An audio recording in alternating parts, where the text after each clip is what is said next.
Madame, Monsieur, bonsoir. Une interminable attente pour les passagers du TGV entre Paris et la Bretagne. La nuit dernière, jusqu'à 9 heures de retard, après que la foudre a touché des caténaires.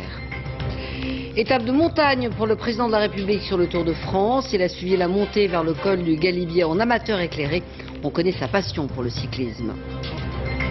Rachida Dati devant les députés cet après-midi. La garde des Sceaux présentait son projet de loi sur les peines minimales pour les mineurs récidivistes dans un climat de tension et de critique à son égard.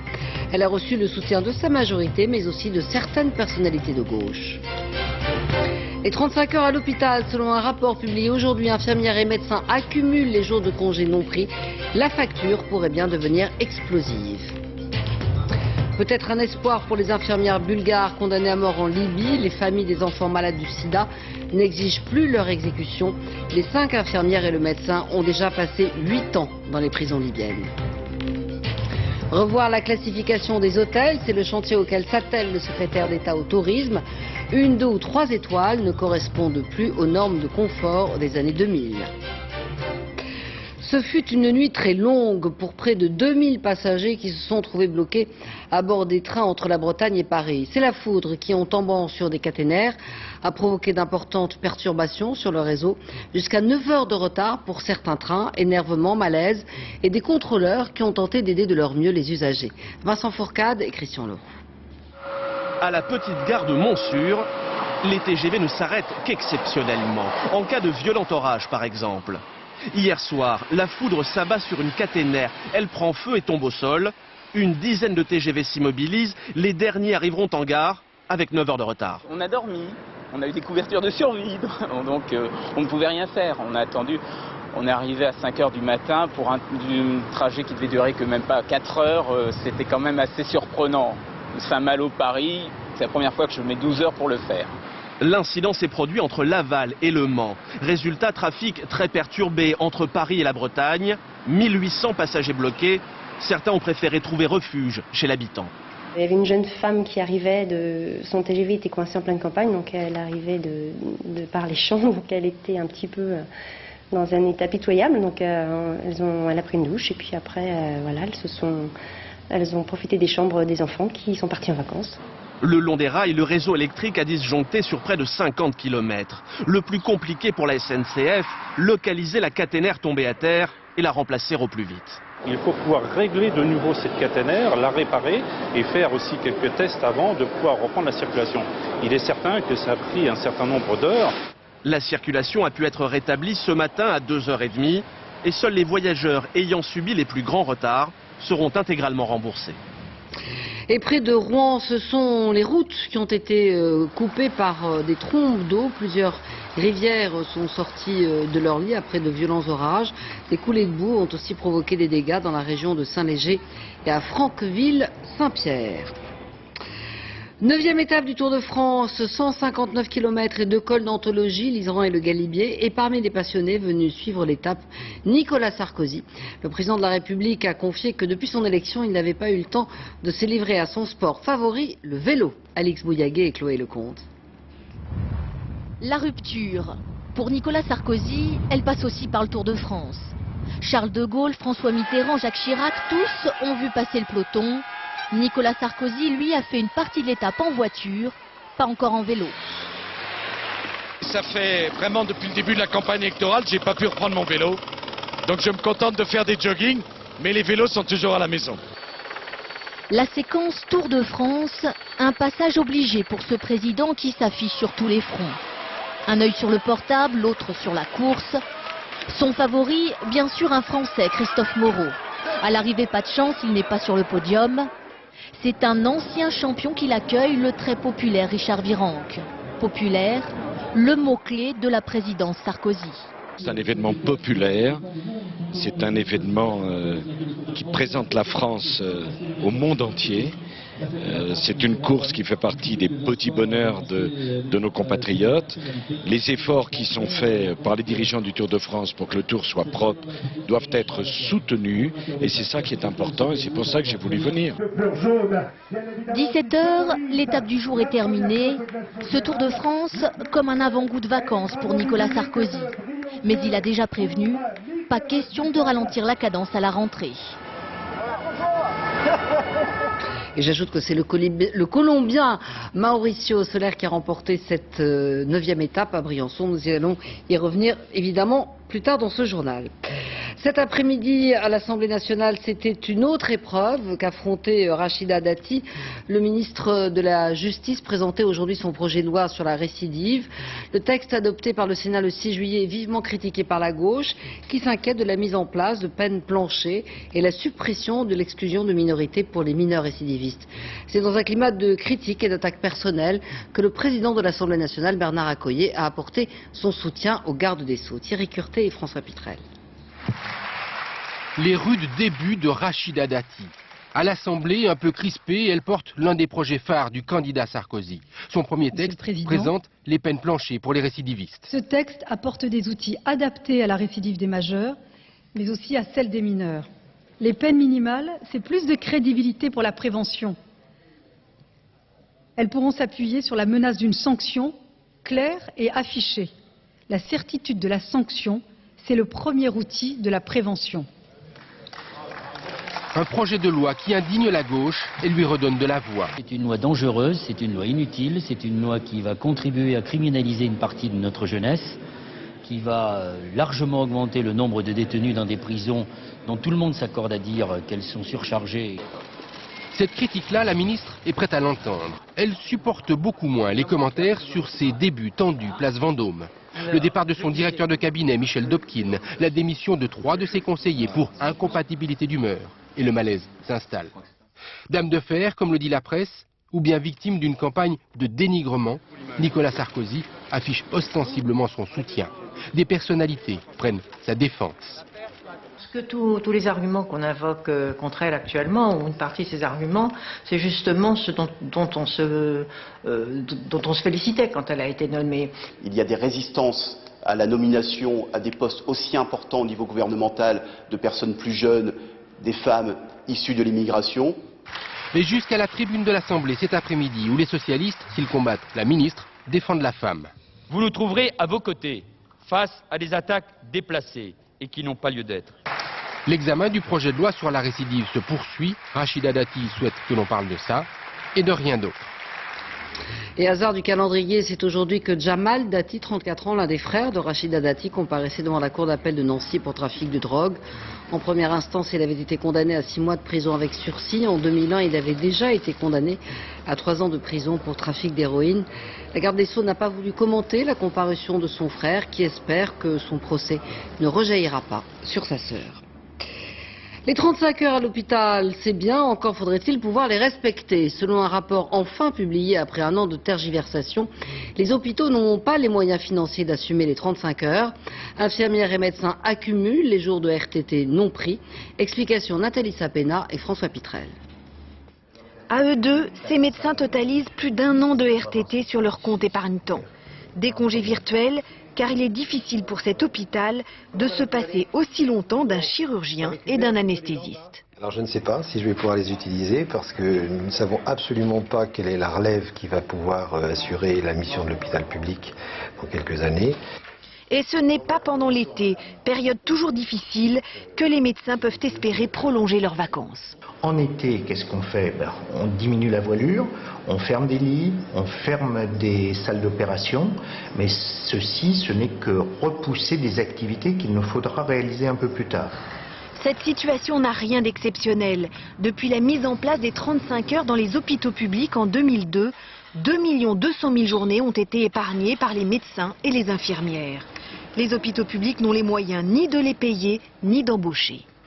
Là, on peut penser qu'il y a quand même une petite notion d'escroquerie sociale, parce qu'au moment où ont été créées les 35 heures, il aurait fallu embaucher. Ça fait jeudi, vendredi, samedi, dimanche, lundi, mardi, mercredi, jeudi.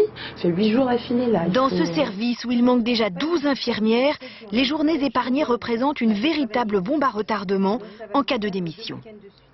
Lorsque partent ces personnes-là, ou pour une mutation, ou à la retraite, ou pour un détachement, on est obligé de les mettre en repos hors service, enfin hors notre service pendant 3-4 mois, et pendant ce temps-là, on ne recrute pas. Pour résorber ces millions de jours de congé, le rapport propose de les payer ou de développer le temps partiel, mais il ne remet pas en cause les 35 heures à l'hôpital. Et le service minimum ou service garanti dans les transports en cas de grève irrite au plus haut point les syndicats. La CGT appelle à des manifestations le 31 juillet. Le projet de loi examiné aujourd'hui par le Sénat a été adopté en Conseil des ministres mercredi dernier. Et dans certaines régions, le service minimum ou service garanti est déjà assuré. Bruno Timsit et Franck Brisset. Pas de scène de cohue, de voyageurs excédés. Et pourtant, c'était il y a 3 semaines, un jour de grève en Rhône-Alpes. La région a mis en place un service garanti. La SNCF doit donner des prévisions de trafic et s'y tenir. 30, 50 ou 70% du service normal, elle s'y engage. Nous voulons qu'elle nous le dise 36 heures à l'avance pour que les gens soient informés. Et il y a des pénalités uniquement dans le cas où elle n'a pas fait ce qu'elle avait annoncé. Un dispositif expérimenté sous différentes formes dans 4 régions françaises. Quelques galères en moins pour les voyageurs. Il y avait beaucoup moins de trains, mais en adaptant les horaires, ça permettait aux travailleurs de travailler et au personnel SNCF d'avoir leurs revendications. Donc c'était vraiment très pratique. Présenté cet après-midi au Sénat, le projet de loi du gouvernement veut aller plus loin et généraliser le principe du service minimum. 2 mesures sont contestées par les syndicats. L'obligation de se déclarer gréviste 48 heures avant le début du conflit et le vote à bulletin secret 8 jours après le début de la grève. Ce qui est visé fondamentalement au travers de ce projet de loi, c'est de contraindre un peu plus, d'imposer des restrictions, des blocages, des difficultés à l'exercice du droit de grève des salariés des transports. Le gouvernement, lui, veut aller vite. Le texte devrait être adopté par le Parlement dès le début du mois d'août et rentrer en application le 1er janvier prochain. Quant au Premier ministre François Fillon, il envisage d'étendre à d'autres secteurs comme l'éducation nationale le principe du service minimum. Il est bon de fournir en permanence le meilleur service public à tous les Français, a-t-il déclaré. Le nouveau suicide d'un salarié du groupe PSA hier suscite de nombreuses réactions. L'homme de 55 ans s'est pendu dans le magasin de stockage de pièces où il travaillait à Mulhouse. Le ministre du Travail, Xavier Bertrand, s'est dit préoccupé. Franck Genozo et Sylvain Daubat. Le service vient de reprendre hier après-midi lorsque les ouvriers découvrent le corps sans vie d'un homme de 55 ans. Quelques minutes plus tôt, ce père de 2 enfants s'est pendu dans un local technique. Il travaillait dans cette usine depuis 27 ans. Certains de ses collègues le trouvaient très amaigri depuis quelque temps. Il était bien dans son travail, jusqu'à il y a à peu près 2 mois. Parce qu'effectivement, on avait vu depuis 2 mois, enfin moi personnellement, parce que je le côtoyais tous les jours, je voyais qu'il disait plus bonjour, il passait à côté, il souriait plus, donc il s'était passé quelque chose. Ce quelque chose est-il en rapport avec son travail? La gendarmerie enquête pour le savoir, car en 3 mois, c'est le 5e employé de cette usine qui met fin à ses jours. Le 2e directement sur son lieu de travail. 10 000 employés se rendent chaque jour sur ce site. Certains ont de plus en plus de mal à supporter cette série noire. Nous on espère juste une chose, c'est que ça s'arrête, parce que c'est trop malheureux de perdre sa vie par rapport à un problème au niveau du boulot, au niveau de l'argent, on vit qu'une fois. Alors, Avec 5 suicides, 6 sur le groupe PSA, avec 5 sur le seul site de Peugeot-Mulhouse, il y a quand même des questions à se poser en termes de travail et en termes de souffrance au travail aujourd'hui. Certains syndicats dénoncent les pressions qui pèsent sur les employés. La direction, elle, dément et affirme avoir fait le maximum pour éviter un nouveau drame. Le site de Mulhouse a pris récemment des mesures pour aider les salariés en difficulté. Le groupe PSA, du reste, a en effet mis en place au niveau national, depuis le 1er juillet, un numéro vert permettant à chaque salarié d'aborder tout sujet d'ordre personnel ou professionnel. Une cellule psychologique a également été créée pour aider les employés à détecter les comportements suicidaires. Une première réunion avait eu lieu il y a 8 jours. Elle n'a pas permis d'éviter le 5e suicide. On le sait, les douanes, pour arriver à saisir des livraisons de drogue, travaillent le plus souvent grâce à des renseignements. Des hommes parfois infiltrés dans les milieux des trafiquants. C'est le cas de Marc Fivet, ancien collaborateur des douanes françaises, condamné au Canada pour trafic de drogue. Il devait aviser les douanes sur les arrivages, moyennant une commission. L'État français lui a demandé de cacher son statut d'aviseur lorsqu'il était jugé et condamné au Canada. Aujourd'hui, de retour en France, il veut que son rôle auprès des douanes soit officiellement reconnu. Lionel Feuerstein et Marie Cros. Il a retrouvé sa liberté, mais pas son honneur. Alors depuis sa sortie de prison, partout en France, Marc Fivet campe devant les locaux de ses anciens employeurs, les douanes. C'est mon tour de France d'information, puisqu'il semblerait que personne aux douanes n'est au courant de ma situation. Marc Fivet était pourtant l'un des meilleurs aviseurs des douanes, un indique hors pair, connu sous le nom de code NS55. Sa zone d'action à l'époque, Gibraltar, une des plaques tournantes de la drogue. Sa couverture, armateur. Dans un premier temps, on m'a demandé uniquement de remonter des informations, donc savoir ce qui se passait sur Gibraltar et sur la Costa del Sol. Dans un deuxième temps, on m'a demandé d'infiltrer, donc on m'a demandé de transporter de la marchandise, donc de transporter de la drogue pour le compte des douanes. L'activité lui rapporte 400 000 € de commission en 6 ans. En échange, les douanes mettent la main sur des dizaines de tonnes de stupéfiants. Mais en 1994, tout s'arrête. Les douanes canadiennes arraisonnent son bateau avec 5 tonnes de cocaïne. L'enquête est internationale. Fievé est transféré au Canada pour y être jugé. Là-bas, les douanes françaises lui demandent de cacher son rôle d'indique, de se laisser juger comme un simple trafiquant, ce que confirme ce haut fonctionnaire. On ne peut pas mettre sur la place publique que l'armateur, c'est un type qui est à la solde, disons, pour faire court, de la douane française. Et pourquoi on ne peut pas dire ça? Parce que si on dit ça au procès, les avocats de la partie adverse vont dire, mais dites, là, c'est de la provoque que vous faites là. Vous importez de la drogue et vous gaulez les types après. Marc Fievé, condamné à 20 ans ferme, puis transféré en France. Là, il s'attend à ce que les autorités le libèrent rapidement, mais officiellement, plus personne ne le connaît. Derrière cette histoire, il y a des tas de choses que même Fievé probablement ne maîtrise pas encore. Il y a des jeux entre les douanes américaines, les douanes canadiennes, les douanes italiennes, les douanes françaises qui se font des crasses, qui se tirent la bourre. Il y a ça derrière. Le ministère du Budget et la direction des douanes qui en dépend ont refusé de répondre à nos questions. Pour l'État, Marc Fievé est un narcotrafiquant, rien d'autre. Alors aujourd'hui, que certains osent encore imaginer un seul instant que j'aurais pu faire du narcotrafic avec ma propre identité, mes propres bateaux connus de l'ensemble des services, ça aurait été suicidaire.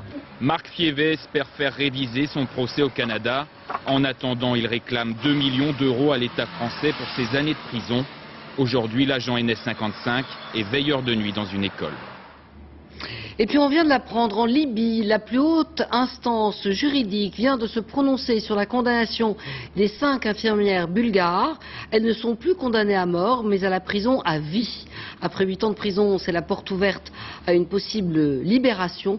Récit de cette interminable attente et d'une journée pleine de rebondissements. Christian Autain. Il y a quelques mois, ces familles libyennes se réjouissaient de la condamnation à mort des 5 infirmières bulgares et du médecin palestinien. Aujourd'hui, elles renoncent à ce verdict en acceptant des compensations financières.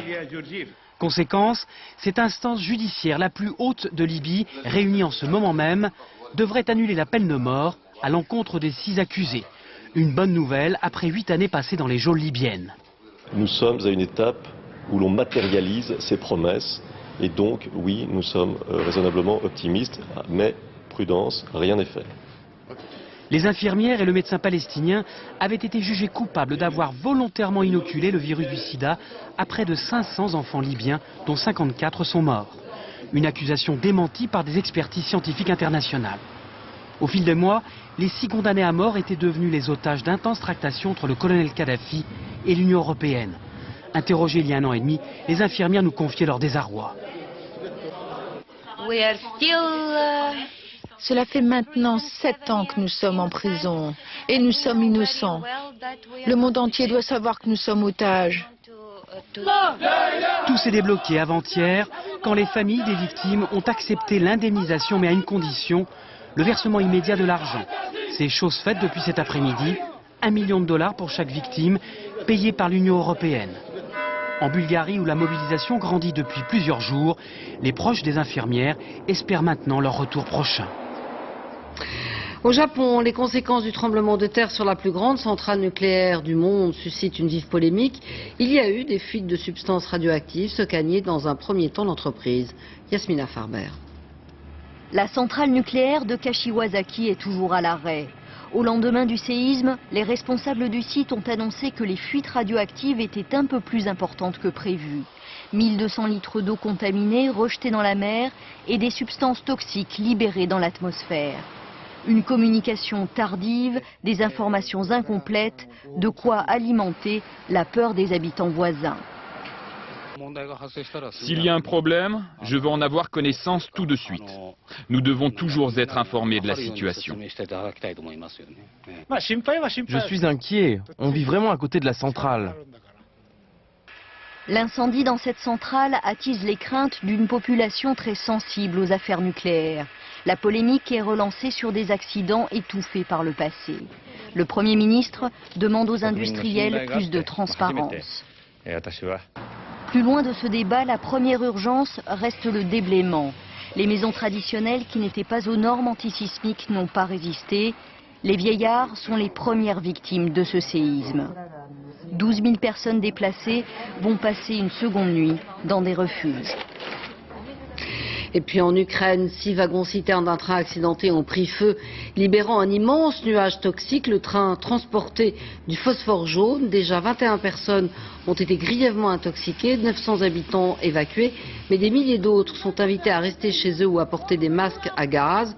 11 000 Ukrainiens habitent dans la zone où s'est répandu le nuage et les pays voisins sont eux aussi très inquiets. Le ton monte entre Londres et Moscou comme un parfum de guerre froide après que le gouvernement britannique a décidé d'expulser 4 diplomates russes soupçonnés d'être impliqués dans le meurtre d'Alexandre Litvinenko, opposant au Kremlin, et décédé en novembre dernier à Londres. La Russie pourrait à son tour expulser des diplomates britanniques. Maryse Burgot à Londres. Les Britanniques en sont convaincus, ce Russe est un tueur. Sa cible fut cet homme, Alexandre Litvinenko, opposant au régime de Poutine, empoisonné à Londres au polonium 210. Andrei Lugovoy, c'est son nom, est donc réclamé par la justice britannique. Pas question d'extrader l'un de nos ressortissants, rétorquent les Russes. Résultat, le ton monte entre Moscou et Londres. Les Britanniques, par la voix de leur tout nouveau ministre des Affaires étrangères, annoncent d'abord des mesures de rétorsion. Nous avons décidé d'expulser 4 diplomates russes. Œil pour œil, dent pour dent, les Russes disent cet après-midi qu'ils préparent leur riposte sans préciser vraiment laquelle.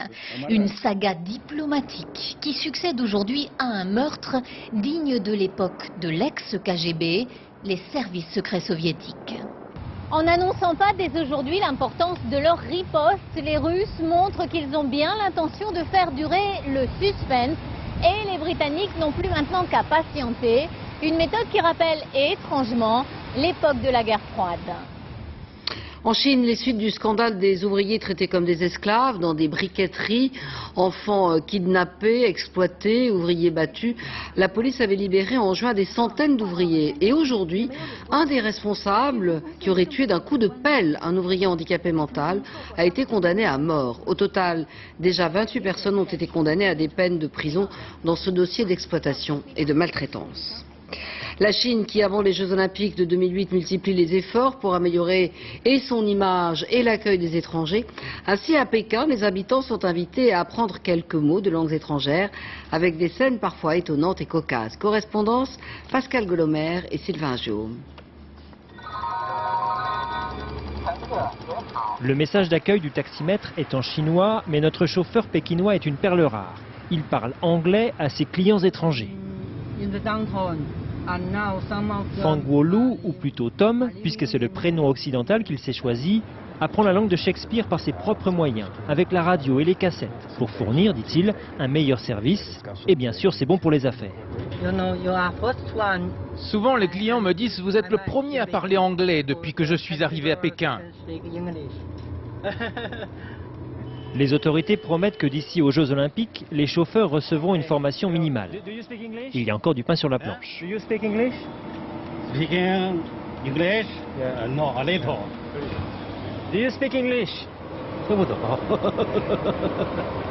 En tout cas, dans les hôtels sélectionnés pour accueillir les étrangers pendant les Jeux, la formation aux langues étrangères a déjà commencé. Ici, on recevra entre autres des Canadiens et des Algériens. Mademoiselle. En plus de l'anglais, l'apprentissage du français est donc au programme. Mademoiselle. Bonjour. Bonsoir. Bonsoir. Bonne nuit. Bonne nuit. Grâce à mon métier, je pourrais mieux faire connaître mon pays à ses visiteurs et en même temps, grâce à eux, je pourrais aussi découvrir ces pays étrangers. C'est une chance pour moi. Apprendre les langues par tous les moyens, y compris les plus spectaculaires. Ce soir-là, devant 10 000 étudiants, Li Yang, un prof d'anglais aux allures de star, scande ces mots selon une méthode qui a fait sa fortune. Pékin lui a d'ailleurs confié la formation des jeunes bénévoles pour les Jeux Olympiques. Efficace ou non, Li Yang veut en tout cas que la Chine soit prête pour accueillir le monde entier. Je ne veux pas qu'ils soient fainéants et qu'ils traînent à la fac à ne rien faire. Je veux qu'ils travaillent dur et qu'ils s'entraînent. Pour Li Yang, comme pour les autorités, l'heure est aux grandes ambitions. Les visiteurs étrangers jugeront des résultats dans un peu plus d'1 an. Une image particulièrement impressionnante qui nous vient des États-Unis, celle d'une tempête de sable qui, vous le voyez, a recouvert en quelques heures la ville de Phoenix et dans l'Arizona. Les habitants ont été littéralement plongés dans le noir le temps de passage de cette tempête. Vous voyez, on a même été obligé d'allumer les phares sur l'autoroute. En France, sur quels critères accorde-t-on les étoiles aux établissements hôteliers? Pas toujours, en tout cas, sur les services, la décoration et l'accueil. Derrière les étoiles se cachent de grandes disparités. Le secrétaire d'État au tourisme, Luc Châtel, veut s'attaquer rapidement à ce chantier. Vaste thème, enquête Daniel Wolfrom et Dominique Bonnet. Bien difficile de savoir ce qui se cache derrière la façade d'un hôtel, un 2 étoiles par exemple. Il répond à certains critères, mais lesquels? Alors je vais vous faire voir ce qu'est un hôtel 2 étoiles. Ici, nous sommes à Paris, mais c'est un établissement qui pourrait être n'importe où sur le territoire. Il aurait exactement les mêmes règles. Une chambre 2 étoiles, elle doit mesurer minimum 9 mètres carrés. La salle de bain doit faire 1 mètre carré 75. On l'a bien compris, les critères d'attribution des étoiles sont précis mais désuets.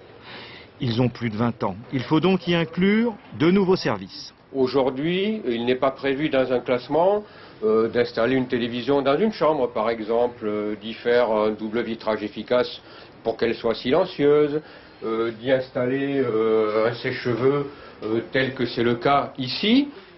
Chez le client, même difficulté pour s'y retrouver. C'est vrai que 2 étoiles, bon, on a tout ce qu'il faut, comme dans un 3 étoiles. Je ne vois pas la différence. Hein. À l'autre bout de la chaîne hôtelière, changement de style. Il y a également très important les matériaux.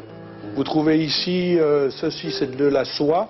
Vous avez également dû retrouver du bronze. Du palace aux 2 étoiles, le style change, mais les problèmes de classement, eux, demeurent. En France, la notion de 5 étoiles n'existe pas. Et à la question pourquoi n'êtes-vous pas à 5 étoiles, il faut commencer par expliquer que nous serions 5 étoiles si la catégorie existait, mais comme elle n'existe pas. L'affaire n'est pas mince donc. L'hôtellerie française compte 18 000 hôtels classés sur 23 000, car il faut le demander à une commission pour être classé. Et les hôtels étoilés forment en France autant de catégories que de parts de fromage. Enfin, pour simplifier le tout, la clientèle étrangère s'en mêle en venant de tous les coins de la planète. Les Chinois ne mangent pas en mêmes heures que les Espagnols et les Français mangent au milieu. Donc aujourd'hui, le spectre des heures de vie d'un hôtel ont beaucoup évolué. Donc les critères de demain devraient, pour une grande destination internationale, tenir compte de ces éléments-là. Les discussions sur ces nouveaux critères traînent depuis des années, mais cela ne devrait pas durer. Je réunirai les professionnels du tourisme qui, depuis plusieurs mois, travaillent sur ces critères à la fin de l'été, c'est-à-dire fin août, début septembre. Et l'objectif du gouvernement, c'est d'aboutir avant la fin de l'année à la réforme de ce classement. Mais il n'y a pas que les hôtels. Aujourd'hui, pour tous ceux que ces affaires d'étoiles indiffèrent, il reste les gîtes ruraux, les chambres d'hôtes, les résidences de charme et leurs guides à foison. Très tendance aussi, les logements écolos, le tourisme durable. Aujourd'hui, même le camping plus vert que vert. Visite dans un magasin spécialisé pour campeurs écolos qui peuvent aller planter leur tente dans le premier vrai camping écolo qui est celui-ci à Rambouillet. Jenny Briffa et Thomas Donzel. Quand trop de campeurs veulent se mettre au vert, la planète voit rouge. Essayez donc de devenir campeur bio et suivez le guide pour votre valise écolo. Alors, très important, la toilette de tous les jours. On prend un petit savon entièrement biodégradable. Donc là, pas d'impact sur la nature. Aucun impact sur la nature. Très important également, Tous les jours, le papier de toilette entièrement biodégradable. Et oui, car chaque détail a son importance. Et quand on est écolo, on s'éclaire à la torche solaire. Et pour recharger son téléphone portable, on utilise ça. C'est un chargeur solaire qui permet de recharger écologiquement et en pleine nature son téléphone portable, son appareil photo numérique, que vous branchez tout simplement ici. 150 € le chargeur tout de même. Il ne vous manque plus que la tenue en chanvre et bambou, des fibres économes en eau. Et vous voilà écolo. Dentifrice, savon, lampe chaussure, le tout totalement bio. Reste un détail, trouver le camping écolo. Pour cela, suivons les arbres. Dans ce camping, tout est conçu en matériaux naturels et chaque tente est sur pilotis. On est juste posé là, on n'abîme pas du tout le sol. Ensuite, on utilise un frigo à gaz, donc avec une simple bouteille à gaz. On utilise le luminaire soit solaire avec un panneau solaire à l'extérieur, soit à gaz également. Des arguments qui forcément séduisent les clients. Ça rappelle les cabanes qu'on construisait dans les arbres ou qu'on avait envie de construire dans les arbres quand on était môme. Sans s'en rendre compte, on protège l'environnement parce qu'on est dans des toiles de tente écologiques, l'eau des sanitaires est retraitée. Et dans la piscine bio, pas de chlore, ce sont les plantes qui filtrent l'eau. Et devinez sa couleur, verte naturellement. Dans l'Aveyron, un passionné tailleur de pierre a reconstitué en miniature le village médiéval de Castelnau-Péguerolles, une façon de faire connaître ce village qui date du XIe siècle. Marie-Laure Guerrier et Joanne Lopez. Fernand Angle a grandi à Castelnau-Péguerolles. Son amour pour le village, lui aussi, a grandi à tel point que depuis 10 ans, pierre par pierre, il a décidé de le reconstruire à l'échelle 1/40e. Je vais dans les chemins, je récupère des petits cailloux et puis les angles des portes, je les taille dans des pierres de grès. À 81 ans, cet ancien maçon et carreleur travaille tous les après-midi et de temps en temps, une nouvelle maison voit le jour. Et alors il reste à faire quoi sur la maison là? Que les joints. Reboucher les joints tout autour. Au XIe siècle, près d'1 millier de personnes vivaient sur ce rocher. Aujourd'hui, le village, classé, n'abrite plus que 80 habitants en hiver. Et lorsque les touristes arrivent, ils sont émerveillés par le plan miniature qui leur permet de s'orienter. Là, on est sur la place parce qu'il y a la petite croix qui se trouve là. Donc on reconnaît bien un petit peu que l'église derrière. C'est très très beau et ça vaut le déplacement. Très joli, ouais, c'est bien taillé et tout. Ça a dû demander un boulot fou. Je pense que ce monsieur c'est un passionné de la pierre, de son village, pour pouvoir faire une si belle chose. Fernand Angle a reproduit son village tel qu'il l'a connu avant la Seconde Guerre mondiale. Depuis, les remparts érigés après la guerre de 100 ans pour protéger les villageois ont été transformés en habitations. Les assaillants ont disparu, mais la vue est toujours imprenable. Retour vers le Tour de France, je vous le disais, c'est le Colombien Mauricio Soler qui a remporté à Briançon cette 9e étape. Le Danois Michael Rasmussen garde le maillot jaune. Quant au Français Christophe Moreau, il a estimé qu'il n'était pas dans un bon jour. Julien Benedetto et Jean-Marc Nouknouk. Sommet du col du Galibier, dans les cimes alpestres du Tour. Christophe Moreau porte là-haut les espoirs de la France du vélo. Mais il peine dans la mythique montée. Lâché par le groupe du maillot jaune Rasmussen, les Danois jubilent.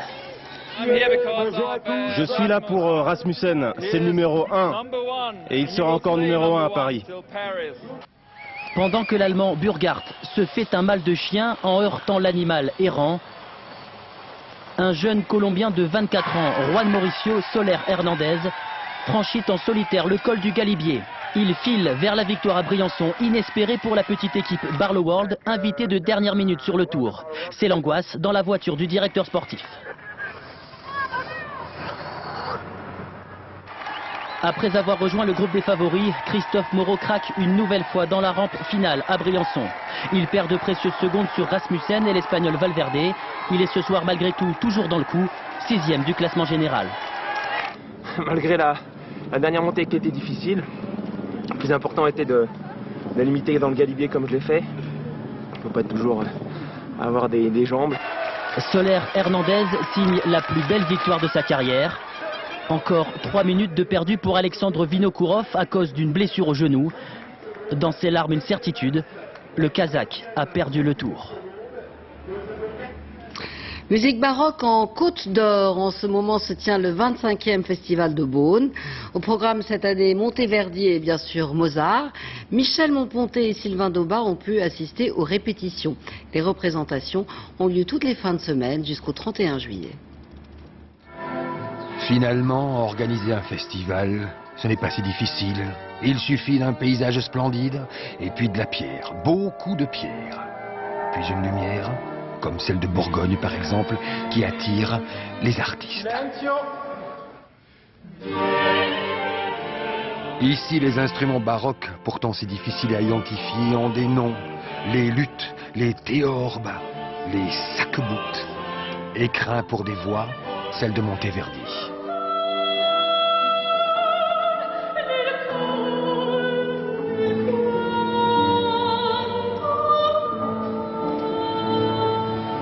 L'Orfeo serait le premier opéra de l'histoire, dit-on, mais malgré ses 400 ans, il est pourtant bien plus jeune que la basilique romane du XIIe siècle ou les hospices de Beaune du XIVe. Au Festival de Beaune, le public nous fait confiance depuis tellement d'années que même si on leur propose de nouveaux chefs, ils se disent que de toute façon, vraisemblablement, ça vaut la peine d'être là au moins le premier soir, et puis après on verra.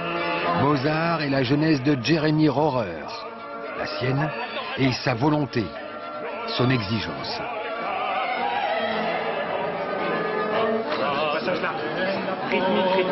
À 16h, c'est la répétition. La comtesse n'est encore que Malin Bliström, prix du conservatoire, une voix distante, sans charme, sans émotion, elle ne fait que son boulot. 3 heures plus tard, c'est la magie. Elle devient tout un coup la comtesse. Son regard est troublé, la gorge est serrée, et puis...